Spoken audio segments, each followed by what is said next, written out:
சென்னை பள்ளிக்கரணையில் ஆணவ கொலை செய்யப்பட்ட பிரவீனின் மனைவி ஷர்மிளா தற்கொலை செய்து கொண்ட விவகாரத்தில் சென்னை அரசு ராஜீவ்காந்தி மருத்துவமனையில் வருவாய் கோட்டாட்சியர் நேரில் விசாரணை மேற்கொண்டிருக்கிறார். விவரங்களை செய்தியாளர் தாய்மானவன் கேட்கலாம். தாய்மானவன் வணக்கம். யார் யாரெல்லாம் இந்த விசாரணை நடத்தப்பட்டு வருகிறது? இந்த விசாரணையின் முழு விவரங்கள் என்ன தாய்மானவன்? சென்னை பள்ளிக்கரணையில ஆணவ கொலை செய்யப்பட்ட பிரவீனினுடைய மனைவி ஷர்மிளா தற்கொலை வழக்குல தற்போது அரசு ராஜீவ்காந்தி மருத்துவமனையில வருவாய் கோட்டாட்சியர் நேரில் தற்போது விசாரணை நடத்தி வருகிறார். அது மட்டுமின்றி உயிரிழந்த ஷர்மிளாவுக்கு பிரேத பரிசோதனை என்பது மேற்கொள்ளப்பட்டு வருகிறது. வருவாய் கோட்டாட்சியருடைய மேற்பார்வையில இந்த பிரேத பரிசோதனை என்பது தற்போது துவங்கியிருக்கிறது. சென்னை பள்ளிக்கரணை அம்பேத்கர் நகரை சேர்ந்தவர் பிரவீன். அதே பகுதியைச் சேர்ந்த ஷர்மிளா என்ற இளம்பெண்ணை காதலித்து வந்தார். தொடர்ந்து பெற்றோர்களுடைய எதிர்ப்பை மீறி கடந்த 2023ஆம் ஆண்டு அக்டோபர் 17ஆம் தேதி இருவரும் சுயமரியாதை திருமணம் செய்து கொண்ட நிலையில ஷர்மிளாவுடைய குடும்பத்தினர் தொடர்ச்சியாக அதற்கு எதிர்ப்பு தெரிவித்து வந்தனர். மேலும் ஷர்மிளாவுடைய அண்ணன் தினேஷ் பிரவீனை கொலை செய்ய திட்டமிட்டுள்ளார். பிப்ரவரி மாதம் 24ஆம் தேதி இரவு மதுபானை கடை அருகே ஷர்மிளாவினுடைய அண்ணன் தினேஷ் உட்பட ஒரு கும்பல் பிரவீனை சூழ்ந்து கொண்டு வெட்டி சாய்த்திருந்தது.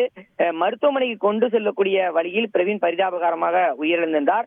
இந்த நிலையில பள்ளிக்கரணை போலீசார் இந்த ஆணவ கொலை தொடர்பாக வழக்கு பதிவு செய்து விசாரணை நடத்தி வருகிறார்கள். குறிப்பாக ஷர்மிளாவுடைய அண்ணன் தினேஷ் உட்பட ஸ்டீபன், விஷ்ணுராஜ், ஜோதிலிங்கம், ஸ்ரீராம் உள்ளிட்ட 5 பேரை கைது செய்து விசாரணை நடத்தி ஆணவ படுகொலை சம்பந்தமாக வன்கொடுமை தடுப்பு சட்டம் ஆகிய பிரிவுகளின் கீழ் வழக்கு பதிவு செய்து நீதிமன்றத்தில் ஆஜர்படுத்தி சிறையில் அடைக்கப்பட்டிருக்கிறார்கள்.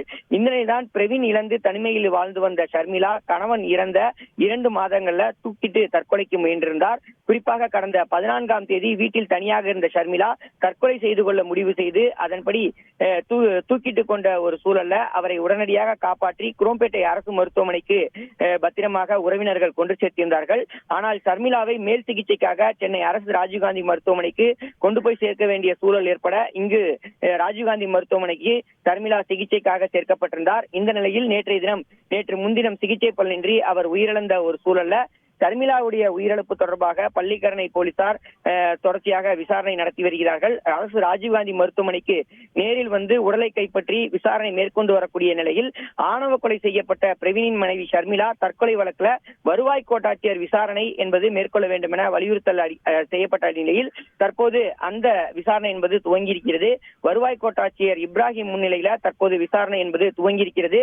பிரவீனின் மனைவி ஷர்மிளா உடல் பிரேத பரிசோதனை செய்வதற்காக திட்டமிடப்பட்டு தற்போது பிரேத பரிசோதனை என்பது அரசு ராஜீவ்காந்தி மருத்துவமனை வளாகத்தில் துவங்கி இருக்கிறது. பிரேத பரிசோதனை என்பது வீடியோவாக பதிவு செய்யப்பட்டு வருகிறது. தொடர்ந்து பிரேத பரிசோதனை தொடங்கி இருக்கக்கூடிய நிலையில் ஷர்மிளாவுடைய மாமனார், மாமியார் மற்றும் உறவினர்கள் ஆகியோரிடம் பள்ளிக்கரணை காவல்துறையினர் விசாரணை நடத்தி வருகிறார்கள். தனது தற்கொலைக்கு பெற்றோர் மற்றும் சகோதரர்கள் தான் காரணம் என ஷர்மிளா கடிதம் எழுதியிருந்ததும் குறிப்பிடத்தக்கதாக பார்க்கப்படுகிறது. இந்த நிலையில்தான் தற்போது இந்த விசாரணை என்பது நடைபெற்று வருகிறது. வருவாய் கோட்டாட்சியர் இப்ராஹிம் தலைமையில தற்போது இந்த பிரேத பரிசோதனை என்பது துவங்கி இருக்கிறது.